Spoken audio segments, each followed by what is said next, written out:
Vamos lá, meus irmãos, continuando aqui nossa aula, nosso primeiro dia de aula de metodologia científica e gestão eclesiástica. Durante essas primeiras aulas, trabalharemos apenas sobre metodologia científica. Esse é o segundo bloco do nosso primeiro dia de aula, lembrando que as nossas aulas são gravadas, tá bom? Vamos lá, continuando aqui o material, irmãos, eu falei para os irmãos que eu peguei esse material na STBnet, peguei com o professor Marcelo Meirelles, peguei também com o professor Paulo Pescador e outros professores lá da STBnet, professor Ribeiro, tá? Então tem um material muito vasto. E alguns outros que eu fui pegando também pela internet, de autores e de obras que eu achei que foram muito agregadoras, até um pouco antiga, mas que os princípios são bem significativos. Eu tinha esses arquivos e a gente vai estar utilizando, tá bom? Lembrei também, peguei também materiais com o professor Sandoval, e agora a gente vai passar o material do professor Sandoval. O professor Sandoval foi meu professor de introdução ao Antigo Testamento. Hoje ele é pastor de uma igreja no ABC, e ele também tem um seminário batista na região do ABC. Então, vou estar passando aqui também o material dele agora, dando a fonte para vocês, tá bom? Então, vamos lá. Vou compartilhar para vocês.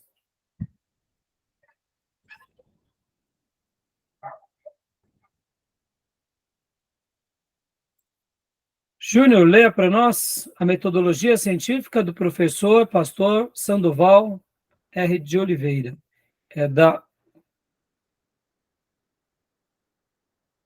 Eles chamam de FABC, né? Teologia na FABC. Tá bom? Leia para nós, por favor, meu irmão. Ok.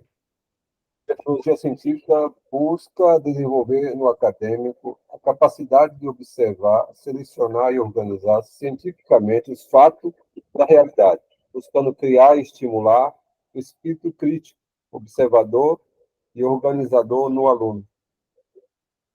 Então, esse é o objetivo.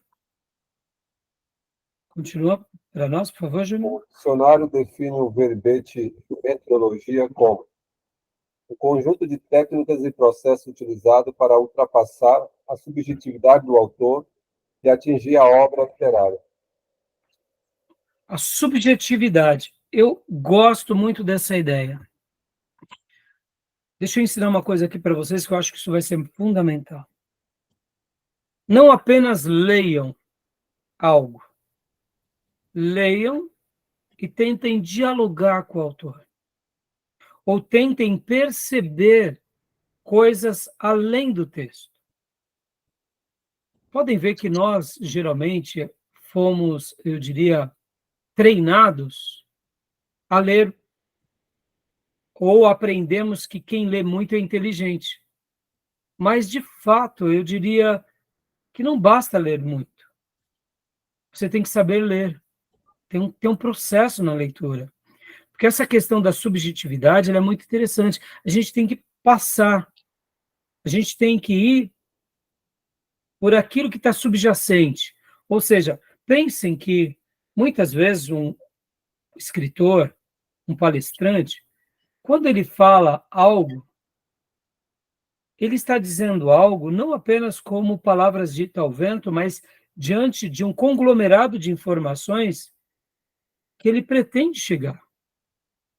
Eu gosto muito de fazer essa leitura e ter essa percepção, porque, por exemplo, irmãos, recentemente eu li várias vezes o livro de Esther, várias vezes. Eu preguei tem por volta de um mês o livro de Esther, mas eu não parei de ler o livro de Esther. Voltava para ler o livro de Esther, voltava, mas no âmbito devocional. Mas esse meu âmbito devocional também era um âmbito também um pouco técnico.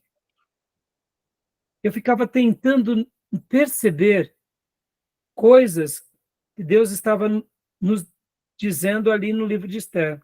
E uma das coisas que me fascinou foram pelo menos isso. O tempo e a cronologia do que acontece ali no livro de Esther.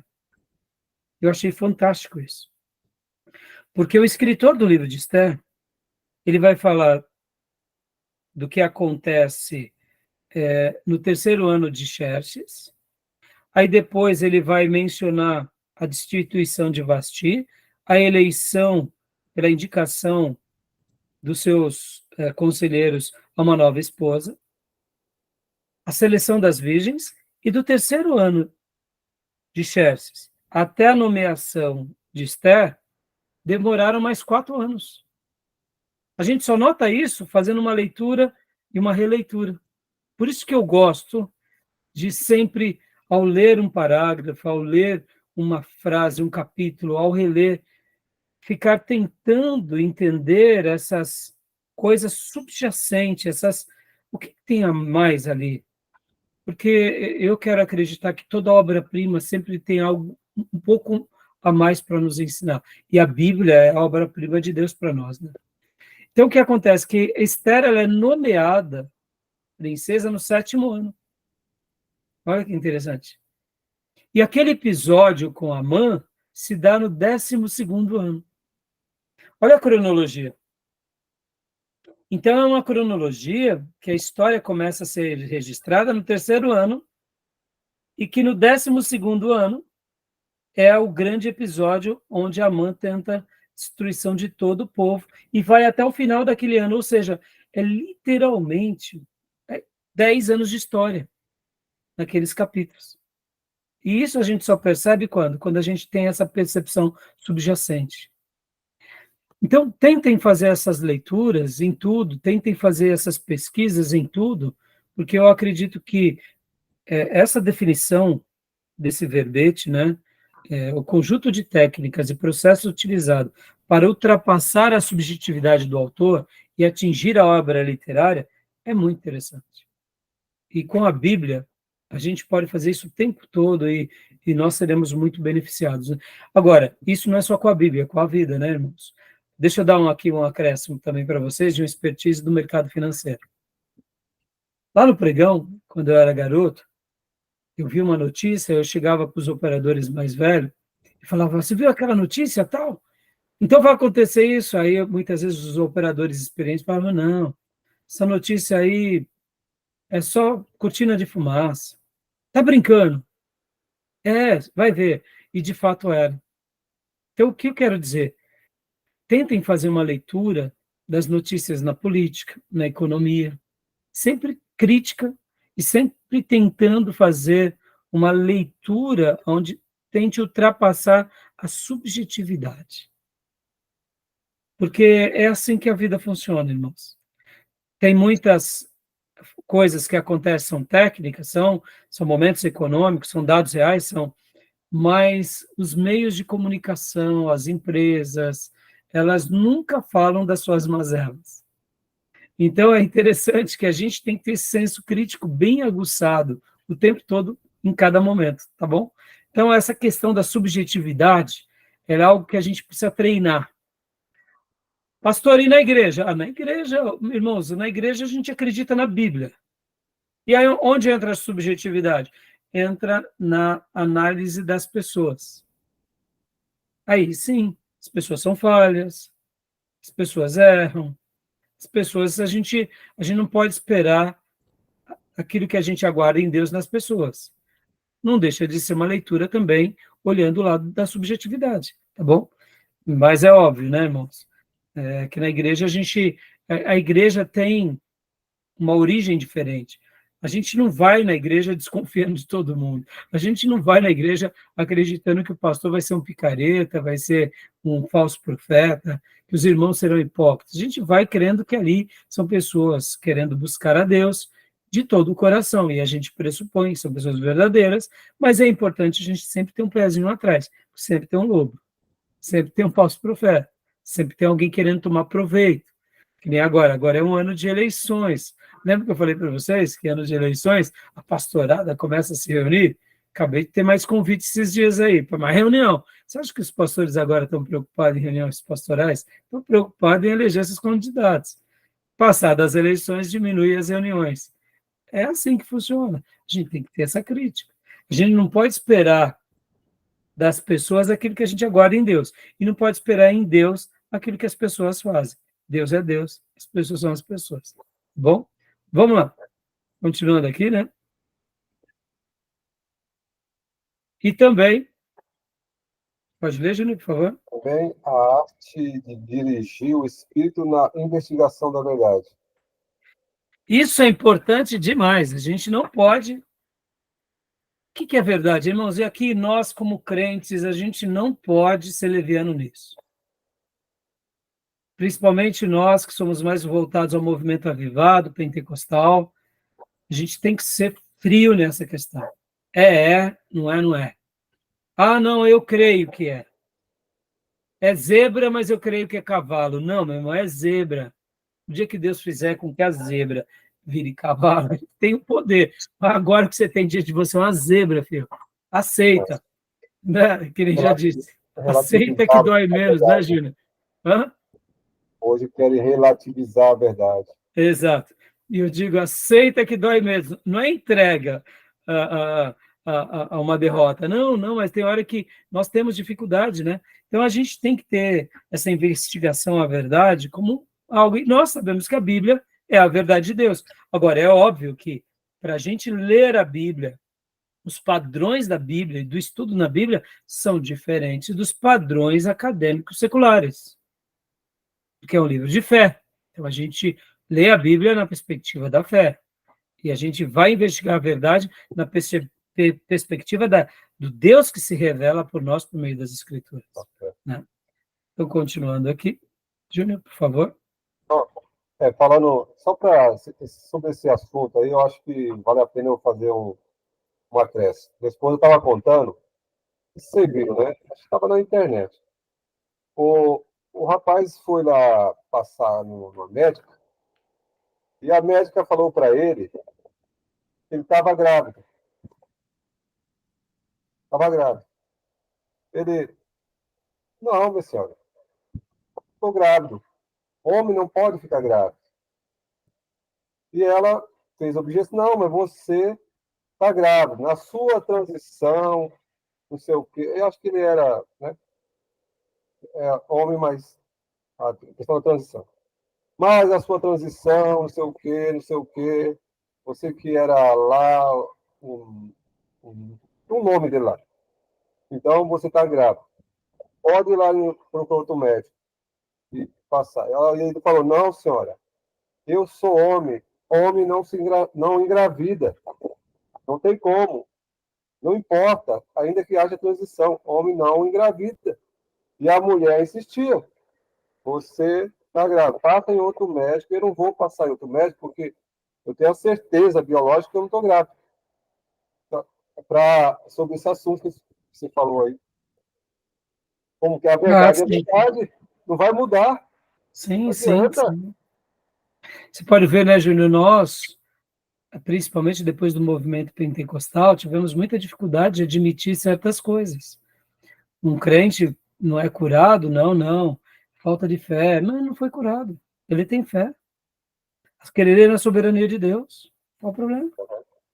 Ler a Bíblia, né? Investigar a verdade. Tem hora que pastores morrem doentes. O profeta Eliseu morreu doente. Sim. Mas nem por isso Deus deixou de cumprir a promessa que ele tinha na vida dele, como hoje até mencionamos. Porque a promessa de Deus sobre a vida do profeta era que ele faria o dobro de milagres que Elias. Mas em vida, Eliseu só fez uma ressurreição. Faltava mais uma. E aí? E aí a palavra de Deus caiu por terra? Não. E quem diz que Deus não pode fazer com que a palavra dele se cumpra na vida daquele vaso, mesmo depois de morto?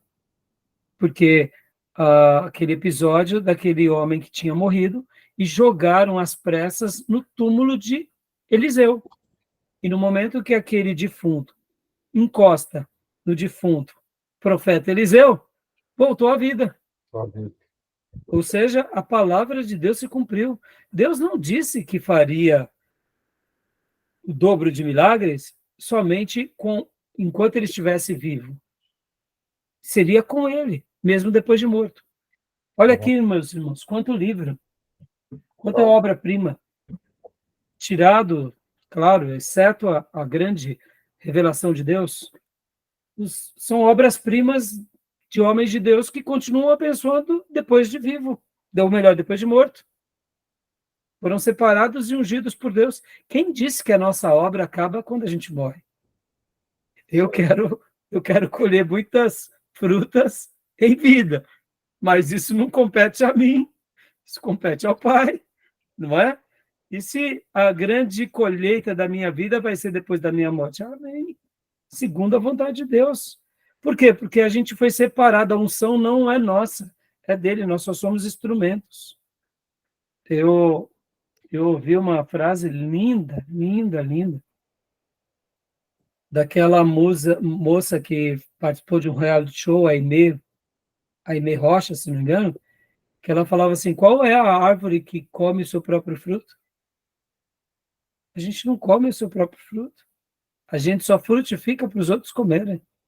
Assim é um crente. O fruto não é nosso, é do Espírito, só passa por nós. A gente só é um canal. Por isso que não tem espaço para vanglória. Né? Então é isso aí. Né? As verdades, elas são, e a gente não tem que ter medo de ser verdadeiro, ser honesto. É um momento de perseguição, um momento de bênção, é um momento que estamos sendo usados, amém. Então é isso aí, por isso que a gente está aqui dedicando o nosso cérebro, inclusive, para fazer com que a nossa teologia seja a melhor possível para a glória de Deus. Continua, Júnior, metodologia científica, 2 pontos. Metodologia científica. Busca estabelecer regras e diretrizes voltadas para a produção de trabalhos escritos, monografias, teses, livros, etc.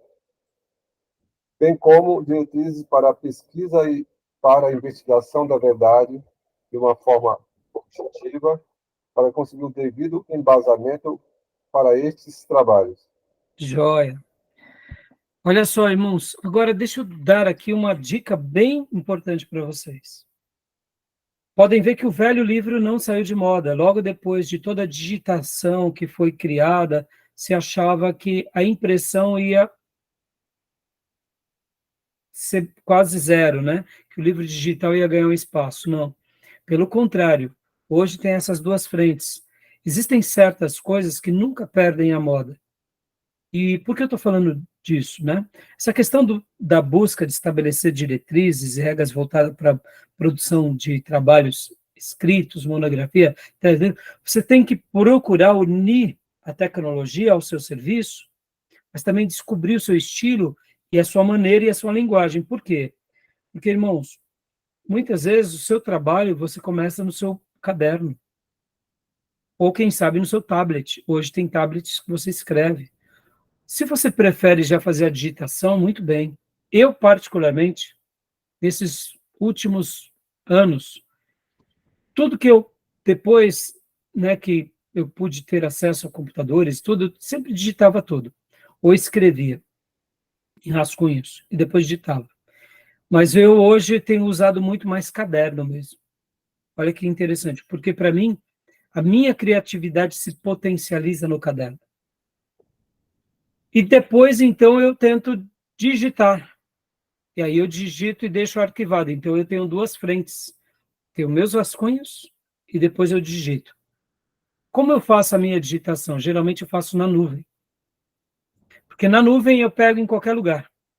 Só que eu não deixo apenas na nuvem. Periodicamente ou semanalmente, eu baixo os arquivos da nuvem e faço também um arquivo físico, um pendrive, ou no HD do computador ou no HD externo. Para você ter várias frentes das suas obras. Por quê?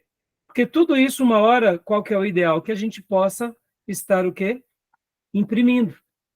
Possa estar digitalizando, possa estar publicando, seja ele em plataformas digitais ou em plataformas, de fato, normais, né, de imprensa.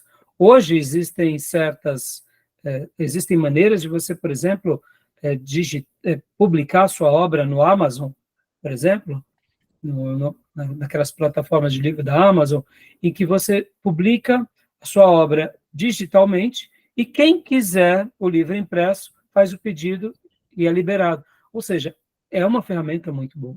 Então, perceba, o que a gente puder de produzir artigos, livros e materiais e registrar e deixar em várias frentes, isso é muito importante. Porque é uma maneira de se perpetuar tudo isso, né? Porque tem horas que a gente acaba perdendo o HD, perdendo Eu lembro que os meus primeiros arquivos eram em CD. Você já tentou ler um CD antigo seu, que tinha ali os seus arquivos? E aí, conseguiram abrir? Difícil. Difícil, né? Vida útil do CD. Pode ver que as fitas cassetes, aquelas fitas antigas, elas funcionam. As fitas VHS, aquelas fitas de vídeo, mesmo emboloradas, é só você limpá-las, elas funcionam, mas tem muitas coisas digitais que a vida útil é menor. Então, percebam, a gente tem que procurar, por exemplo, principalmente trabalhos científicos, publicar em plataformas científicas, para que aquilo seja perpetuado, né? Em blogs, para que a gente possa estar dando a nossa contribuição na área que o Senhor desejar para nós, tá bom? Então, leia para nós, Júnior, por favor. Continua. Bem como diretrizes para a pesquisa e para a investigação da verdade, de uma forma objetiva, para conseguir o devido embasamento para estes trabalhos. Joia. Continuando, então. Deixa eu mudar aqui.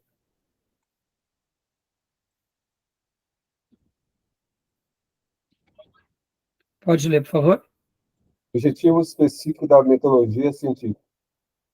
Fornecer os princípios básicos à elaboração de monografia, estimular a pesquisa, conscientizar o aluno para a formação de bons hábitos de estudo, conscientizar o aluno a preservar na busca da excelência, despertar o interesse e o cultivo de uma vida intelectual disciplinada e sistematizada, criar e desenvolver normas e procedimentos para a padronização na apresentação dos trabalhos acadêmicos. Deixa eu fazer um comentário aqui sobre essa questão dos estudos, irmãos.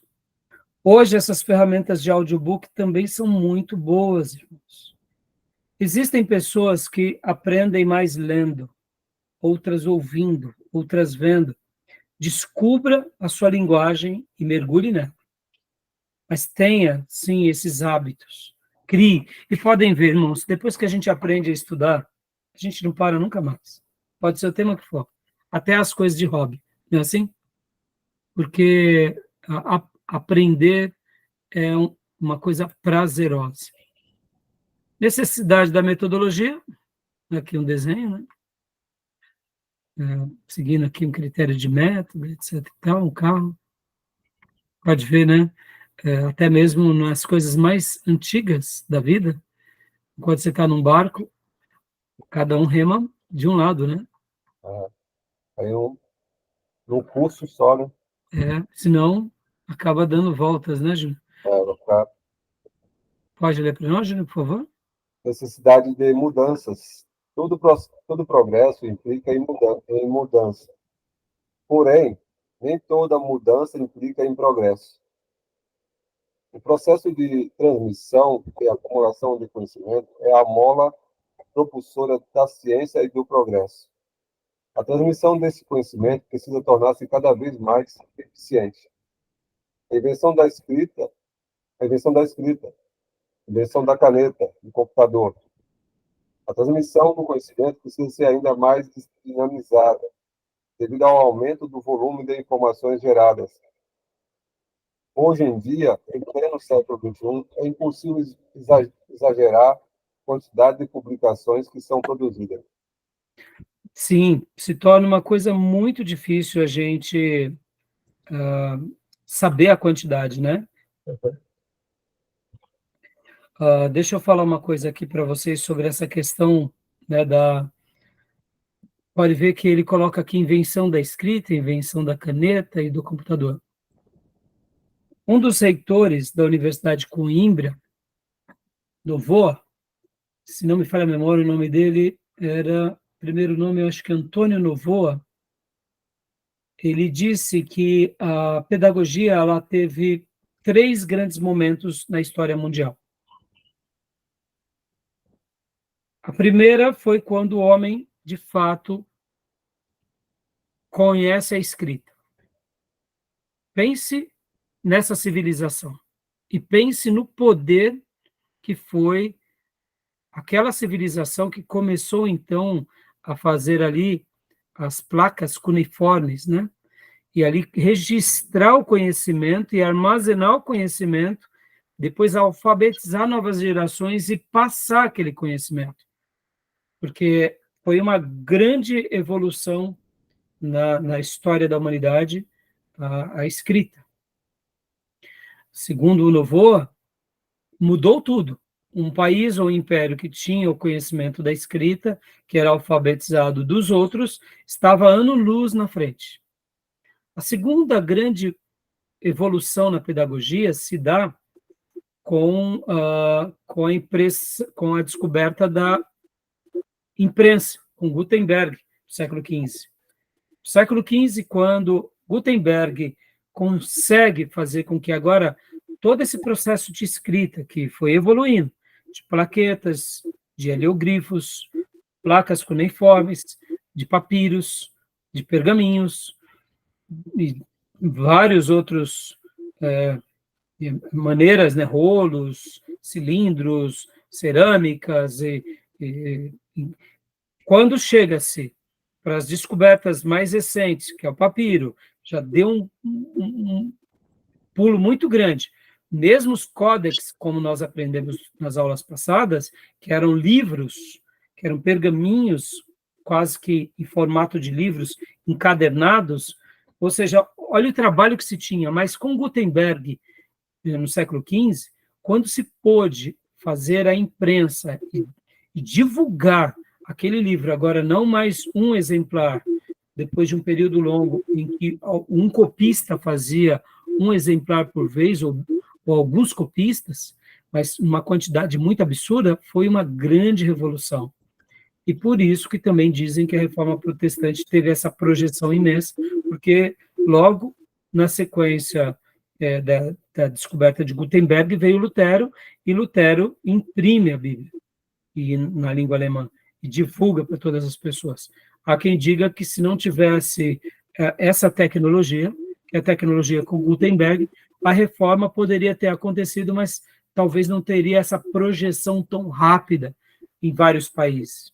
Sim. Mas com Gutenberg, então, a pedagogia também foi uma nova mudança de chave, e foi ali, teve um novo horizonte, né, com um texto escrito. Diga, Júnior. Uma grande ferramenta. Sim, uma grande ferramenta. Foi. Exatamente. E Novoa conclui dizendo que agora, eu vi essa palestra de Novoa, reitor da Universidade de Coimbra, por volta do ano de 2017. Eu peguei um vídeo, enquanto ele veio aqui no Instituto Federal de Suzano, peguei esse vídeo, procurei na internet, tiraram das redes, não sei por que razão, mas era uma palestra muito boa, e ele falava que a terceira grande revolução é a tecnológica, que agora os professores e docentes têm que aprender a lidar, porque agora, por meio da tecnologia, são textos, são áudios, são vídeos, são documentos, são histórias, é uma coisa absurda. E ele fala que a terceira revolução na pedagogia está vindo agora, nessa geração. E isso eu vi por volta de 2016, 2017, e aí logo na sequência veio a pandemia. E pode ver que a pandemia acelerou de forma direta ou indireta o trabalho, o ensino, o nosso conhecimento. E nós aqui, principalmente os mais antigos, né, que já estão com mais de 50 anos, possivelmente, se não fosse a pandemia, a gente ainda teria um pouco de resistência às tecnologias. É claro que um pastor, muitas vezes, ele é forçado a fazer certas coisas, mas por causa da necessidade. Mas pode ver o quanto a igreja foi beneficiada nisso, o quanto pessoas foram alcançadas, o quanto hoje a gente pode perpetuar a história, né? Então, assim, percebam, irmãos, que esse é um momento singular na pedagogia humana. É uma virada de chave na humanidade. Ao mesmo tempo, como eu tinha dito há pouco, temos muita coisa que precisamos somente saber filtrar. Esses dias atrás eu conversava com o irmão da igreja, Davi, também nós montamos um negócio, a gente tem uma sociedade, e ele falou para mim: pastor, eu estou assistindo a aula de economia na USP. Eu falei: é mesmo, Davi? E aí ele me deu, inclusive, são aulas de um... Se você hoje entra, irmãos, hoje isso é maravilhoso, você entra na USP, você tem lá as grades de uma cadeira. Assim, então, por exemplo, você quer aprender mais sobre economia. No caso, ele estava falando sobre esse material era macroeconomia, não, era economia monetária, alguma coisa assim monetária. Eu não me recordo bem, eu abri e vi lá, não sei, 50 aulas gravadas desse professor. Uma pérola, irmãos, uma pérola. Ou seja, de repente você tem uma área, né, que você deseja aprender mais, você pode entrar na USP, no departamento de economia, de administração, de psicologia, no departamento de história, e ouvir aquelas aulas que de forma livre. Irmãos, isso, olha, sejamos honestos, isso daí é um privilégio de poucas gerações, e que Deus nos dê oportunidade de que o mundo continue assim até a próxima virada de chave, porque isso é uma riqueza inenarrável, é ou não é? Em todos os setores. Hoje você pode, quem domina o inglês, você pode entrar nas universidades, tanto de Harvard, de Oxford, de Cambridge, e terem aulas lá e aprenderem as últimas coisas que está sendo despontada, sem participar, claro, é óbvio, você não vai ter o diploma, mas quanto vale esse conhecimento? Então, saber pesquisar é muito importante, tá bom? Joia? Tudo bem? Alguma pergunta? Podemos prosseguir? Necessidade de mudanças. O caminho do bezerro. Eu confesso para vocês aqui que agora eu preciso de ajuda de vocês, porque eu não perguntei para o Sandoval o que é isso. Sam Walter Foss. Hã? Eu vou pesquisar depois, tá bom, meus irmãos? Mas eu não sei o que é isso, tá bom? Caminho do Bezerro. Necessidade de mudança, o caminho do bezerro. Ele não colocou, não deu uma explicação, então eu confesso que fiquei sem uma explicação. E não tem, no slide não tem nota de rodapé, tá? Que ele poderia falar o que era, né? Passar aqui para vocês, tá bom? Ok. Beleza, meus irmãos? Tudo bem? Ok. Alguma pergunta, alguma dúvida? Não, legal. Só que no Tranquilo? caso do que você contou da reforma, né? Lá no podcast lá, ele fala que graças a Gutenberg, a imprensa, teve uma projeção muito rápida, né? Tá. Da divulgação, da própria reforma, sua repercussão.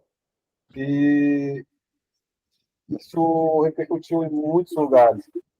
E ele falou que Lutero fez a tradução do Novo Testamento em 3 meses, né? E demorou, acho que 13 anos para fazer toda a Bíblia. Né? Eu não entendi. Ele. Demorou 3 meses para fazer a tradução do Novo Testamento. Mas Ah, da Bíblia toda, acho que foi 13 anos. sim, você vê? A tradução, né, Júnior? Olha como é. Agora, vamos pensar assim: ele fez a tradução. E para ele fazer 10 Bíblias na língua alemã a punho, quanto tempo duraria? Ele precisava de um colegiado, pessoas que se dedicassem. Por isso que a gente tem que realmente aprender a estudar, aprender a mergulhar. E agora, irmãos, para a gente até encerrar, né, esse bloco, para a gente poder pensar um pouco, existe uma obra muito importante que é a obra de Comênios, né? Você já deve ter ouvido falar. Comênios, quem foi Comênios, irmãos? Deixa eu mostrar aqui para vocês. Esse homem, ele é considerado, deixa eu só colocar aqui,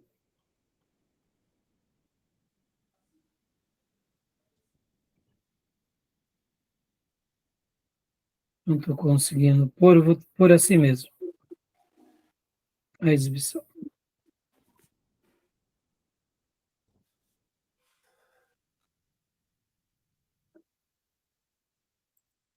Aqui. Aqui.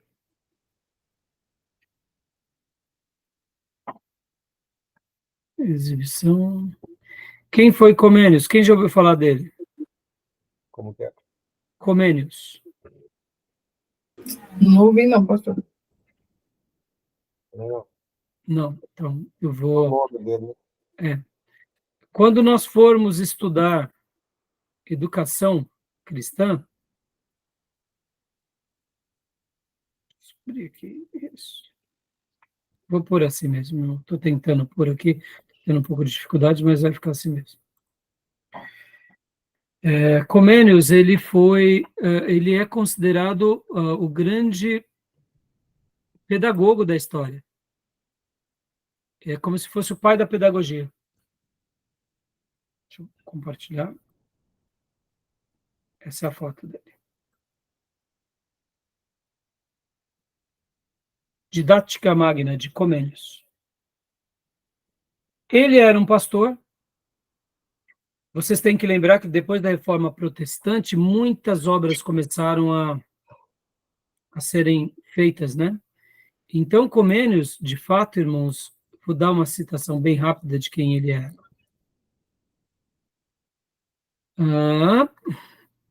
John Amos Comenius, ou em latim, Ioannis Amos Comenius. Ele nasceu no dia 28 de março de 1592, em Amsterdã, e morre em 1670, ou seja, logo depois ali da Reforma. Ele foi um bispo protestante da Igreja Moraviana. Ele era um educador, um cientista e um escritor tcheco.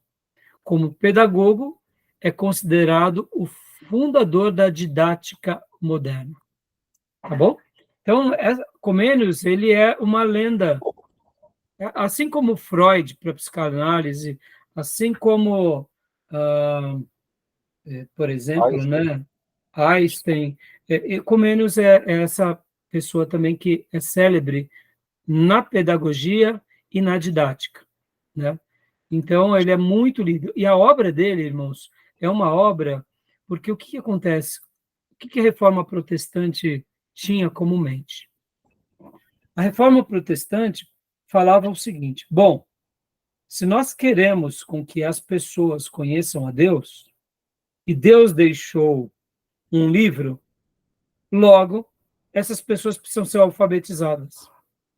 E quanto mais alfabetizadas elas forem, e elas aprenderem também a palavra de Deus, elas se tornarão cristãos piedosos, profissionais que se dedicarão ao reino, e elas vão poder expandir o reino de Deus na terra. Por isso que a Reforma Protestante, além de tudo, nós teremos obras-primas, como, no caso, as Institutas de Calvino, nós teremos o material de Comênios, e vocês vão ver que nessas gerações nascem muitos homens que eles dedicam demais à educação. Porque criando famílias cultas, famílias fortes e inteligentes, eles estavam imunes ao quê? A serem manipulados, serem enganados, não preservarem pelas suas riquezas, pelo seu legado. E por isso que a reforma também, uma das características grandes, era sempre levar o ensino. Nós sabemos e aprendemos aqui a história dos avivamentos que havia aqueles períodos de declínio também, na própria Inglaterra.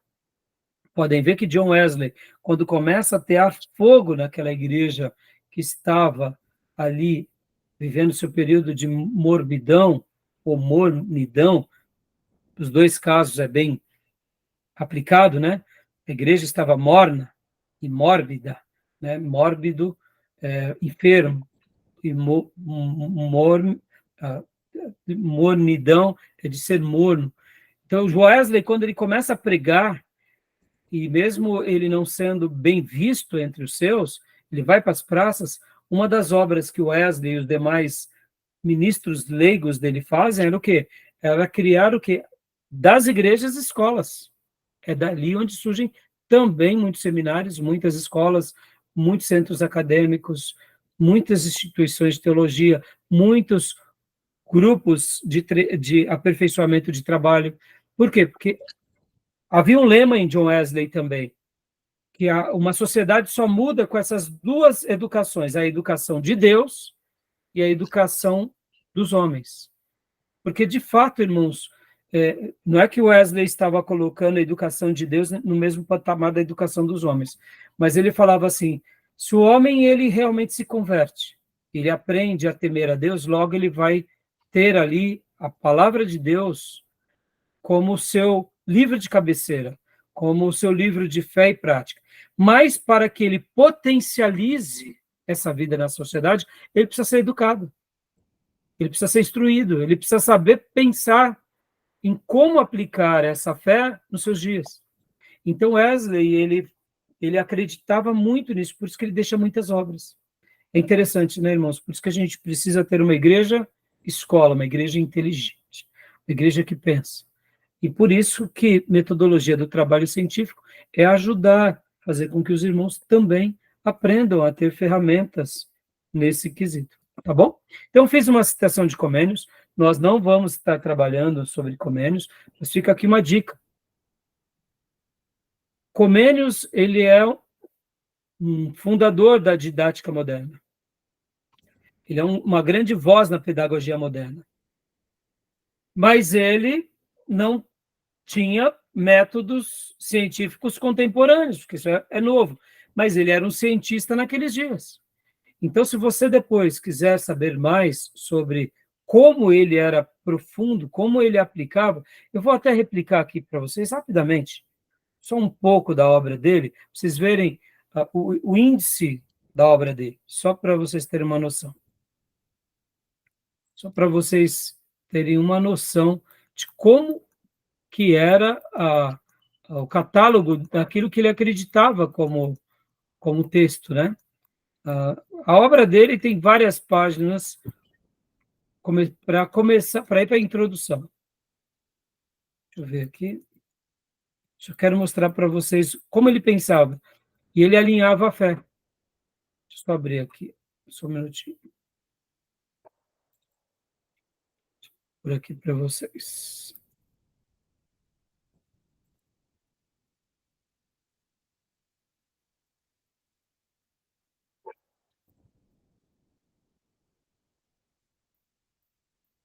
Aqui. Deixa eu abrir aqui para vocês. Compartilhar agora.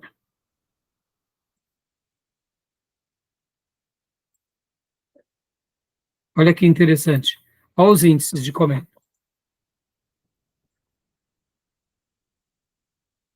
Desesperar de bom êxito é inglório. Desdenhar dos conselhos alheios é injurioso. Assuntos dos capítulos. Olha só. O homem é a mais alta, a mais absoluta e a mais excelente das criaturas. O fim último do homem está fora desta vida. Esta vida não é senão uma preparação para a vida eterna.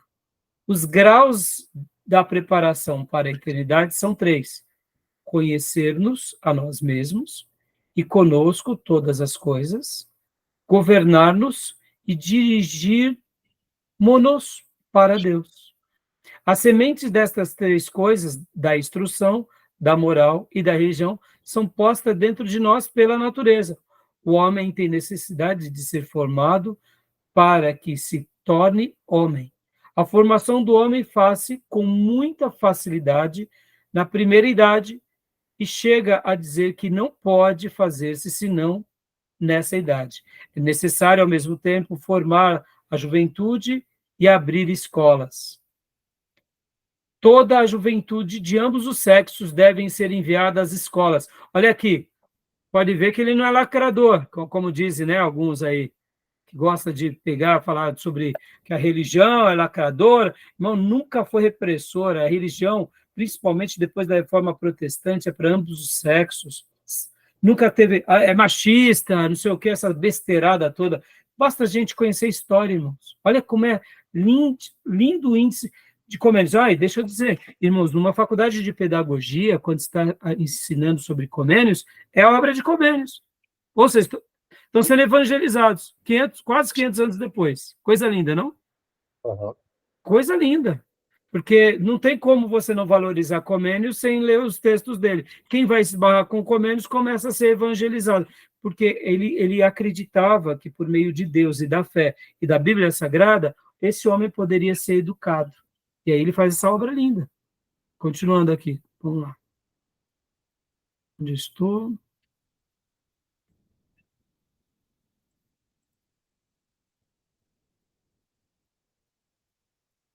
Aqui. A formação do homem faz com muita facilidade na primeira idade, e chego a dizer que não pode fazer senão nessa idade. É necessário, ao mesmo tempo, formar a juventude e abrir escola. Toda a juventude de ambos os sexos deve ser enviada à escola. Nas escolas, a formação deve ser universal. Até agora, não tem havido escolas que correspondam perfeitamente ao seu fim. As escolas podem ser reformadas. Os fundamentos das reformas escolares é a ordem de tudo. A ordem perfeita da escola deve ir buscar-se à natureza. Aí, ó, continua, irmãos, olha só a infinidade de assuntos que ele vai trabalhando. Essa é só uma abordagem que vocês entenderem como Comênios foi extraordinário. Tá bom, meus irmãos? Beleza? Ok. Tá bom? E agora, para a gente poder ir para o terceiro slide, eu quero agora fechar o nosso bloco, já tem o horário, e a gente vai para o terceiro e último slide, que eu vou pegar aqui um material do professor José Ribeiro, para falar um pouco sobre ainda metodologia científica. Mas eu quero usar o material dele, que eu tive aula com o pastor Ribeiro, fazendo uma pós. E enquanto eu fazia essa pós, eu pude aprender, eu peguei esse material, e esse material é mais voltado para um mestrado estrito sensu, mas dá para a gente aplicar ele agora aqui para nós, no nosso curso médio, que é de nível bacharel. Tá bom, meus irmãos? Tudo bem? Alguma pergunta? Não. Não? Ok. Alguma dúvida? Então, vou parar a gravação, tá bom?